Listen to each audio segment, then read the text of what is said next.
on the map that I'm going to load in my Gsxr1000R, and the changes that I've made. They're pretty minor, but I'm just going to go over what changes I made, and I'm going to go over my auto-tune settings from a full day of riding Friday. Alright, but before I get into that, please like and subscribe to my channel, like this video. I have 3 motorcycles I ride quite a bit: ZX10R, ZX6, Gsxr1000. I tune them all myself. I've been doing it for years, so if you want to see more videos like this and see some insights into tuning, just please subscribe and come back.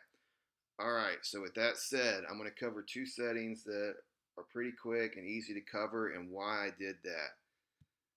Alright, advanced settings. Alright, fan temperature. I had this at 90 and 85. I have lowered it to 85 and 80 just because the motorcycle heats up quick in traffic sitting at a light, and I just want to turn the temperature around as quick as I can. Friday, I'm seeing temps of 235, I think, before the fan was coming on, and I was like, okay, I need that to come on much quicker, cool this thing down. It did cool down once the fans came on, though, which is a good thing. All right, the other thing is, for a long time, I had my RPM limiter at 14,000 from 14.4. I decided to go up to 14.2 just so in case I do rev it out with the shift light, there's less likely to get into the rev limiter.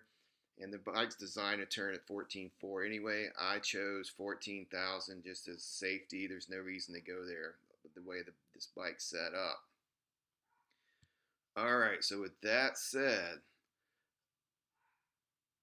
I'm going to cover my auto-tune map. Alright, and this is my auto-tune from Friday, and I'm going to show you that I've applied 21 logs from Friday riding.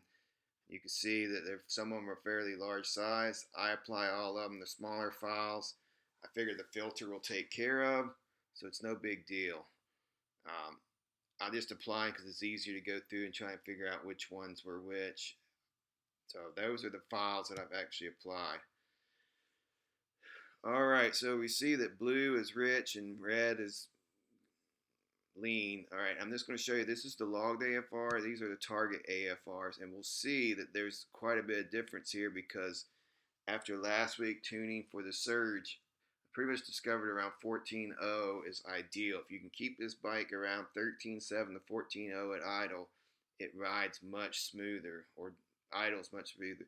The problem is, with engine temperature and air temperature, it affects the multipliers for that AFR, and there's no feedback without the O2 to keep it there.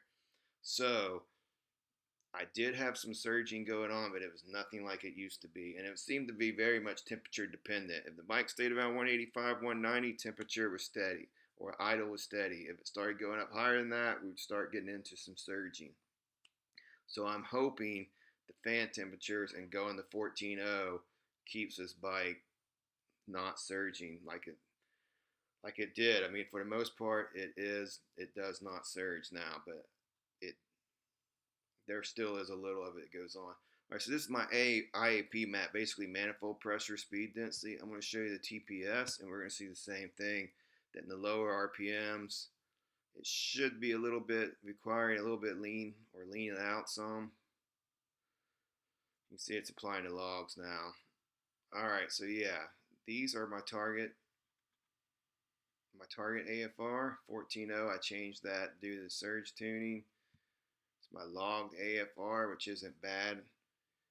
And this will be my percent map change. So I want to show you the percent map change and what 2 years of following auto-tune will do. I mean, essentially, whatever I've commanded in these cells, that's what it's sending.